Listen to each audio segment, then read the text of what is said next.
কোনো হত্যাকাণ্ডের বিচার এ পর্যন্ত হয়নি। এই বিচার না হওয়ার কারণে এই সময়ে পর্যন্ত কয়েকটা ছাত্র হত্যাকাণ্ড হয়েছে। আমরা সবাই মিলে গড়ে তুলব সন্ত্রাসমুক্ত আধুনিক ও বিশ্বমানের ঢাকা বিশ্ববিদ্যালয়, যেখানে শিক্ষার্থীরাই হবে প্রকৃত নায়ক। বিশ্ববিদ্যালয়ের শিক্ষক, কর্মচারী ও শিক্ষার্থীদের সুচিকিৎসা নিশ্চিতের জন্য তো ঢাকা বিশ্ববিদ্যালয়ের অনেক শিক্ষার্থী 1942 ইংরেজি থেকে শহীদ হয়েছে। শহীদ নজির আহমদ হত্যাকাণ্ডের মধ্য দিয়ে 1943 ইংরেজিতে শহীদ নজির আহমদ হত্যাকাণ্ডের মধ্য দিয়ে ঢাকা বিশ্ববিদ্যালয়ে ছাত্র হত্যাকাণ্ড শুরু হয়। সবাই শুনে আশ্চর্য হবেন যে ঢাকা বিশ্ববিদ্যালয়ে কোনো হত্যাকাণ্ডের বিচার এ পর্যন্ত হয়নি।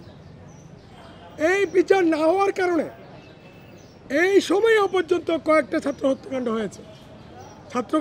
হয়েছে বা এখানে আগন্তুকদের হত্যাকাণ্ড হয়েছে।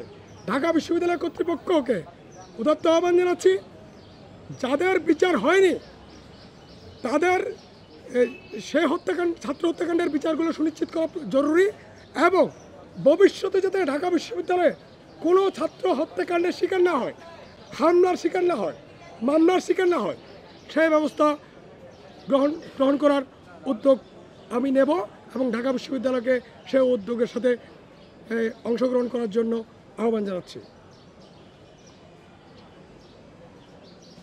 যৌন হয়রানি, নিপীড়ন ও নির্যাতন প্রতিরোধে কঠোর ব্যবস্থা গ্রহণ করা ভীষণ একটি এমন ঢাকা বিশ্ববিদ্যালয় যেখানে শিক্ষা, গবেষণা, প্রযুক্তি ও গণতন্ত্র একসাথে বিকশিত হবে।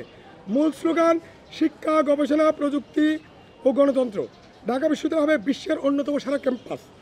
সমাপনী আহ্বান থাকবে, আমরা সবাই মিলে গড়ে তুলব সন্ত্রাসমুক্ত আধুনিক ও বিশ্বমানের ঢাকা বিশ্ববিদ্যালয়, যেখানে শিক্ষার্থীরাই হবে প্রকৃত নায়ক। সন্ত্রাস নির্ভর দলীয় রাজনীতি, যেটা লেজুর ভিত্তি মুক্ত ছাত্র রাজনীতি সম্পূর্ণভাবে নিষিদ্ধ করো। সন্ত্রাসমুক্ত ক্যাম্পাস গড়ার ক্ষেত্রে এটা খুব কার্যকর ভূমিকা রাখবে বলে আমি মনে করি। গণরুম, গেস্ট রুম, ফাও খাওয়া, নিম্নমানের খাবার, অস্বাস্থ্যকর পরিবেশ সংক্রান্ত সমস্যাসমূহ সহ সকল ইসলামী বন্ধের জন্য লেজুর ভিত্তিক ছাত্র রাজনীতি বন্ধে পদক্ষেপ গ্রহণ করব এবং করা উচিত বলে বিশ্ববিদ্যালয়ের আমি মনে করি।